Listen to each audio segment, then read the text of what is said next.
Lại một mùa mưa đã đến, nhưng những âm thanh ào ạt của mưa dường như vẫn còn ít ỏi. Con đường nắng chói chang trải dài trước mắt, cánh đồng lúa dập dìu, vườn nho vườn táo đang mùa chĩu ngọt. Xa xa, bờ biển xanh dập dìu sóng vỗ. Một cảm giác lâng lâng khó tả khi được trở về với một miền đất đầy nắng, đầy gió và cũng ngập tràn những khát khao hy vọng. Ninh Thuận thân thương. Tiếng hát anh ngọt ngào, cô gái chăm ấp sau vành khăn. Ai về Ninh Thuận. Ở Ninh Thuận, câu nói cửa miệng được mọi người hay nhắc đến nhất. Nơi đây, gió như phang, nắng như giang. Suy đi ngẫm lại, quả thực cũng không có gì là lạ. Ninh Thuận ôm chứa trong lòng những giá trị quý báu về mặt địa lý. Bởi miền đất này có đủ cả sông, cả núi, cả rừng, cả biển. Nhưng thiên nhiên thì dường như lại đòng đảnh khắt khe hơn.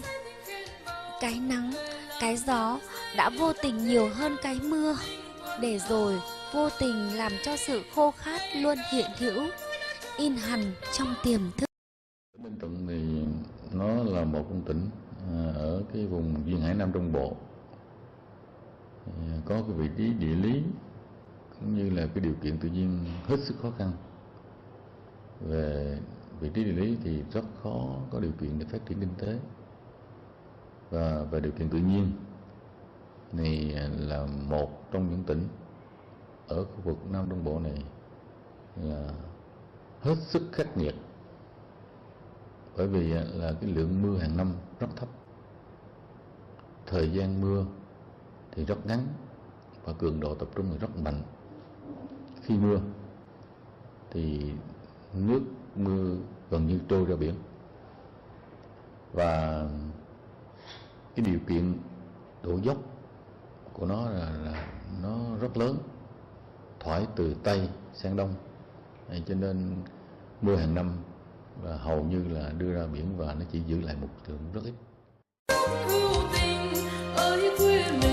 Thực tế, dù có khắc nghiệt đến đâu cũng chẳng thể làm con người chùn bước. Sự nhanh nhạy, quyết đoán của lãnh đạo tỉnh Ninh Thuận cùng với sự phối hợp, tài trợ của bạn bè quốc tế đã viết lên những kỳ tích cho cuộc sống ngày càng đơm hoa kết trái, thay da đổi thịt, cho một miền đất Ninh Thuận ngày càng đổi mới đi lên.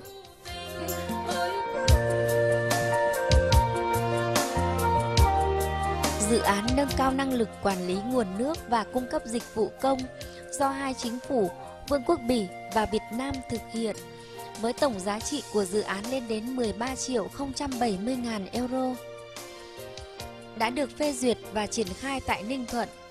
Mục tiêu của dự án đặt ra là nhằm cải thiện môi trường sống và phát triển kinh tế xã hội cho tỉnh Ninh Thuận.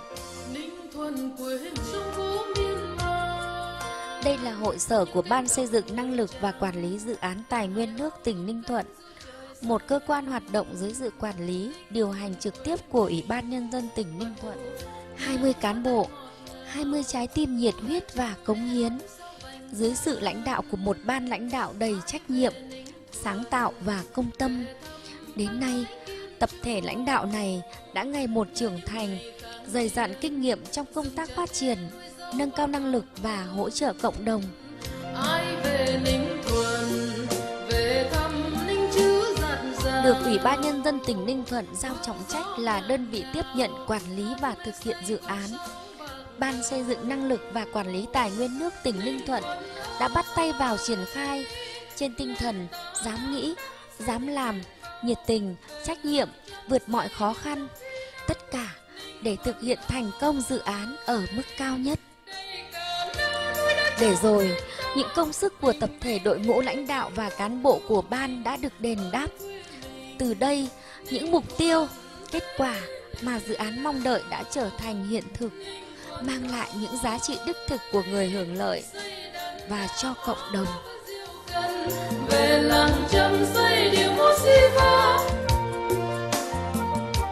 Giữ gìn, bảo vệ sử dụng nguồn nước không chỉ là trách nhiệm hay quyền lợi của một cấp hay một ngành nào đó. Trong bối cảnh chính sách quản lý nguồn nước ở Việt Nam còn chồng chéo, nhất là tỉnh khô hạn như là Ninh Thuận, Ban xây dựng năng lực đã tham mưu cho Ủy ban Nhân dân tỉnh xây dựng cơ chế chính sách điều phối quản lý tổng hợp tài nguyên nước trên toàn tỉnh. Quyết định có hiệu lực từ ngày 12 tháng 12 năm 2013.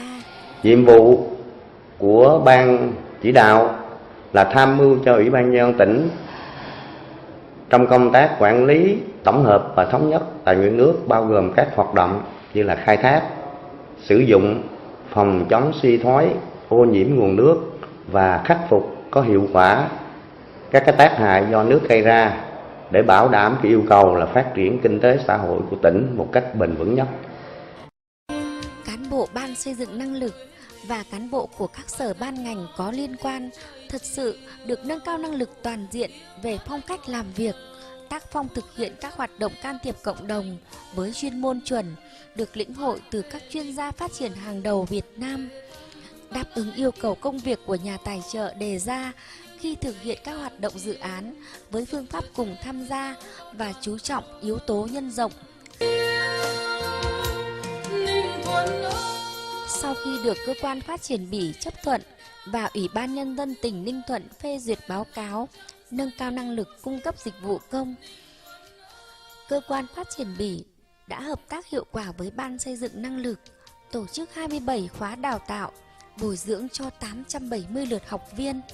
Họ là những cán bộ, nhân viên thuộc các sở ban ngành, Ban xây dựng năng lực, Ban tham vấn cộng đồng và trường học của tỉnh Ninh Thuận.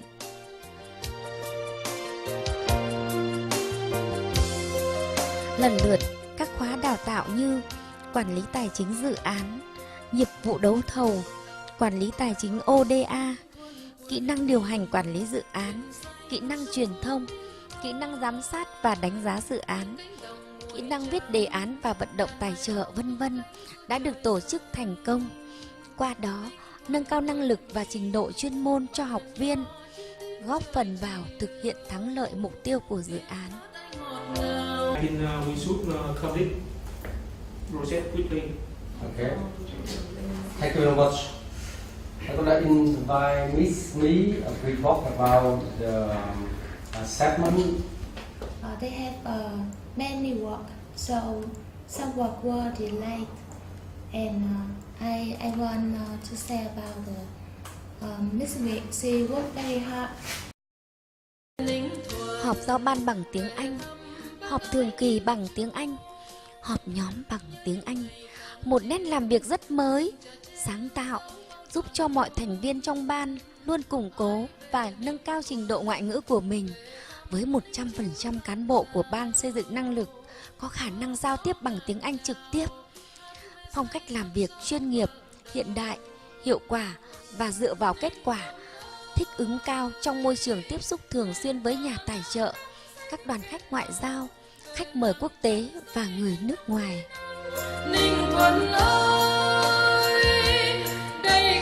Ban xây dựng năng lực đã tổ chức các lớp học tiếng Anh miễn phí cho cán bộ các cơ quan trong tỉnh ngoài giờ hành chính, thường xuyên, hiệu quả. Việc nâng cao năng lực và tập huấn kỹ năng truyền thông cho cán bộ chủ chốt Ban tham vấn cộng đồng là một điểm sáng trong những hoạt động của Ban xây dựng năng lực. Khi các cán bộ phụ trách cộng đồng đã tập huấn lại và hỗ trợ kỹ thuật cho toàn thể thành viên Ban tham vấn cộng đồng có những kỹ năng, kinh nghiệm và kiến thức cần thiết để họ có thể chủ động trong công tác triển khai hoạt động của dự án, truyền thông tới người dân, tạo ra sự đồng thuận và lan tỏa tác động để thực hiện dự án nhanh và hiệu quả nhất. Bằng 2 tiểu dự án, hệ thống cấp nước thô kênh Bắc đã cung cấp nước sinh hoạt cho 84.156 người, chủ yếu là người dân tộc thiểu số, và kênh Nam với số lượng người hưởng lợi trong việc sử dụng nước giai đoạn 1 là 86.814 người và giai đoạn 2 là 13.722 người. Nhờ có kênh dẫn nước về cho bà con, góp phần nâng cao chất lượng cuộc sống cho người dân. Ngoài ra, ban đầu tỉnh đã tìm được vốn quỹ tín dụng Vương quốc Bỉ để đầu tư xây dựng hệ thống thoát nước Phước Dân giai đoạn 2, phục vụ cho 24.239 người thoát khỏi cảnh ngập lụt, mất vệ sinh môi trường.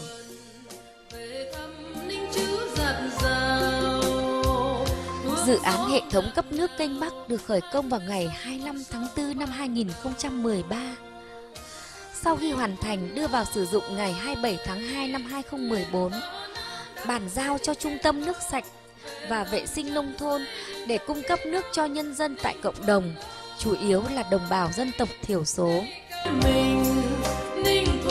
Đến nay, dự án cấp nước kênh Bắc đang tiếp tục mở rộng đến xã Phương Hải, huyện Ninh Hải và thôn Bình Nghĩa thuộc xã Bắc Phong, huyện Thuận Bắc. Dự án mở rộng này tiếp tục cung cấp nước thô phục vụ cho khoảng 12.378 người dân.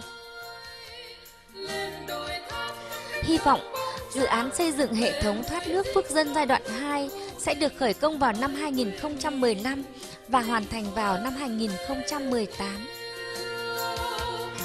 Ban xây dựng năng lực đã tiến hành mở thầu và trao thầu công trình hệ thống cấp nước kênh Nam và khởi công vào ngày 10 tháng 4 năm 2014. Dự kiến khi hoàn thành vào tháng 12 năm 2014 sẽ cung cấp nước sinh hoạt cho 84.814 người dân. Thống cấp nước kênh Nam giai đoạn 2 cung cấp nước sinh hoạt cho 13.722 người dân Hà 1, Nhị Hà 3 và xã Phước Hà. Dự kiến hoàn thành vào 31 tháng 3 năm 2015. Thì rất là cảm ơn cái chương trình mà đã xây dựng được cái nhà máy nước sạch để cho bà con ở địa phương nói chung, nói riêng trong cả tỉnh Ninh Thuận. Thì qua cái tập huấn lần này thì tôi cảm thấy rằng là cái công trình này làm thì cái chất lượng là kết quả rất là tốt. Theo cái ý kiến của bà con cũng đồng tình theo cái tập huấn buổi sáng hôm nay.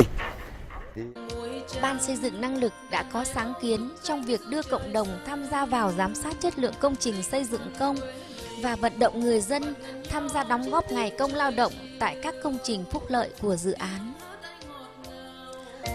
Dự án nâng cao năng lực quản lý nguồn nước và cung cấp dịch vụ công từ khi thực hiện đến nay đã thổi một luồng gió mới vào nhận thức của người dân về bảo vệ sức khỏe và vệ sinh môi trường.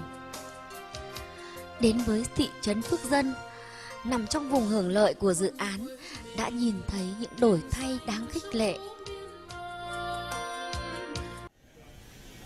Tôi là Nguyễn Thị Thanh ở khu phố 2, thị trấn Phước Dân. Trước đây là ở cái khu đường này là coi như là nước là hễ mưa xuống là cái hệ thống nó không có, là nó đầy đường hết, nước ngập lụt. Rồi bữa nay là có cái hệ thống của Bỉ là hỗ trợ, là coi như là từ ngày đó tới nay là nước là mưa đâu là chảy thoát hết, con đường là sạch sẽ, nhà bên cạnh ở là cũng thấy cũng thoải mái hơn, không có nước ngập lụt mà không có nước tràn vô nhà nữa. Tại thị trấn Phước Dân, một nơi có tỷ lệ đồng bào dân tộc Chăm khá cao. Tập quán của đồng bào Chăm chưa quan tâm tới việc xây nhà vệ sinh trong nhà. Nhưng những cán bộ của Ban xây dựng năng lực đã làm được một điều kỳ diệu, đó là thay đổi nhận thức và hành vi cho những người dân. Đến nay, sau khi thành lập quỹ tín dụng vệ sinh quay vòng, thị trấn đã có tới 1.171 hộ tiếp nhận vốn vay và xây xong nhà vệ sinh tự hoại. Trên tổng số 1.500 hộ dân, sau khi khảo sát ban đầu cho thấy họ chưa có nhà vệ sinh.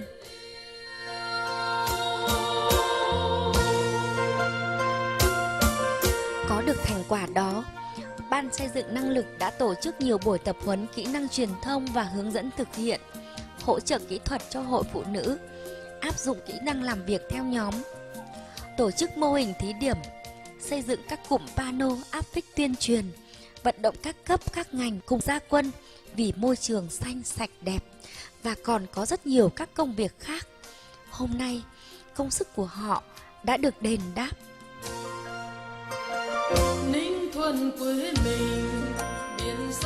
Công tác truyền thông về sử dụng, bảo vệ nguồn nước sạch trong nhà trường cũng đã được các cán bộ trong Ban xây dựng năng lực rất coi trọng. Điển hình là các hoạt động như tuyên truyền học sinh rửa tay bằng xà phòng đúng cách do cán bộ cộng đồng Ban xây dựng năng lực triển khai và hỗ trợ kỹ thuật cùng đội ngũ giáo viên và cán bộ y tế học đường của các nhà trường thực hiện. Em tên là Bá Thị Chi Mai, là giáo viên của lớp 3 trường tiểu học Vĩnh Thuận. Và sau khi mà được tiếp nhận của ban dự án nâng cao năng lực quản lý nguồn nước thì em thấy là dự án đó đã mang lại rất là nhiều chương trình, và trong đó có là chương trình mà hướng dẫn học sinh là rửa tay 6 bước bằng xà phòng với nước sạch. Thì em thấy là chương trình đó rất là hiệu quả, và đa số học sinh là rất là phấn khởi và thực hiện cái 6 bước rửa tay đó rất là thành thạo. Nó đã đi vào nền nếp và thói quen của các em. Cho nên em mong rằng cái chương trình 6 bước rửa tay bằng xà phòng đó thì trường em sẽ cố gắng là thực hiện và sẽ nhân rộng cái mô hình này cho toàn huyện, cho tất cả các trường trong huyện Ninh Phước.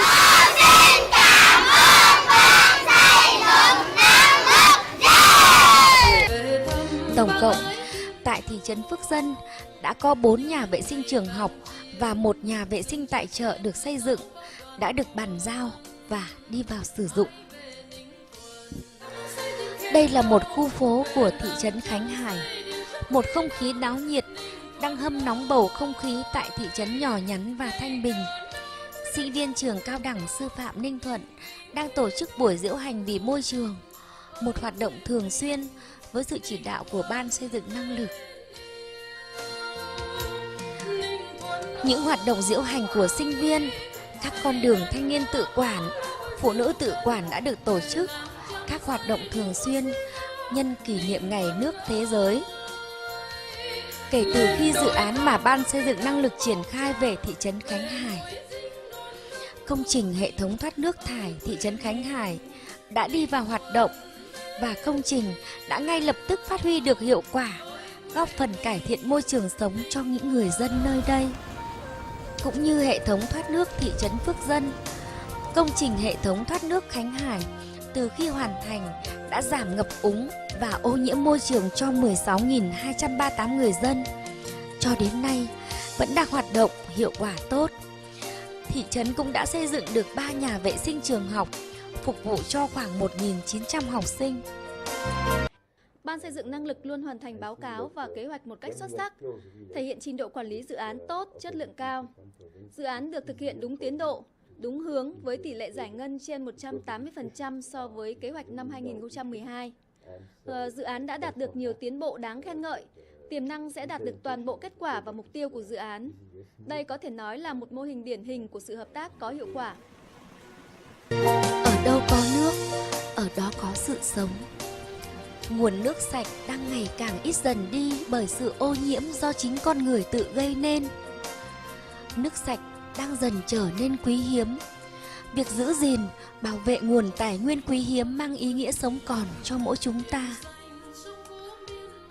Việc đầu tư các cơ sở hạ tầng, phát triển mạnh mẽ các dự án để tiếp cận, khai thác, sử dụng bảo vệ nguồn nước sạch luôn luôn là trách nhiệm của các cơ quan quản lý cấp quốc gia và sự chung tay giúp sức của cộng đồng, của các nhà tài trợ. Những thành quả mà Ban xây dựng năng lực và quản lý dự án tài nguyên nước đạt được đã làm nên diện mạo của những con người nhỏ bé nhưng đã hình thành nên một tập thể lớn. Môi trường làm việc mang tính tư duy đột phá, sáng tạo. Những trái tim rực cháy ngọn lửa đam mê và cống hiến đã phát huy sức mạnh để làm nên những điều kỳ diệu, đem lại những đổi thay cho cuộc sống của người dân Ninh Thuận. Những dự án mới như dự án về quản lý nguồn nước tổng hợp và phát triển đô thị trong mối liên hệ với biến đổi khí hậu tại Ninh Thuận đang tiếp tục được triển khai, và hàng loạt những dự án khác sắp triển khai đang là minh chứng cho sự trưởng thành vượt bậc của Ban xây dựng năng lực và quản lý dự án tài nguyên nước tỉnh Ninh Thuận. Chúng tôi cam kết rằng chúng tôi sẽ triển khai thực hiện rất tốt. Một lần nữa, chúng tôi hết sức mong muốn BTC và các nhà tài trợ khác quan tâm giúp cho chúng tôi, và chúng tôi sẽ làm rất tốt, là hơn sự mong mỏi của các tổ chức tài trợ, và chúng tôi ghi nhận những cái thành quả cũng như là những cái tài trợ và chỉ đạo thời gian vừa qua của BTC. Xin rất cảm ơn. Kết quả mà dự án có được hôm nay với những thành tựu lớn lao, bền vững đã khẳng định sự quan tâm, chỉ đạo sâu sát, đúng đắn, hiệu quả, sáng tạo của tỉnh ủy, Hội đồng Nhân dân, Ủy ban Nhân dân tỉnh Ninh Thuận cùng các cấp các ngành trong tỉnh đã cùng chung tay, góp sức, quyết tâm xây dựng tỉnh Ninh Thuận ngày một ấm no giàu đẹp.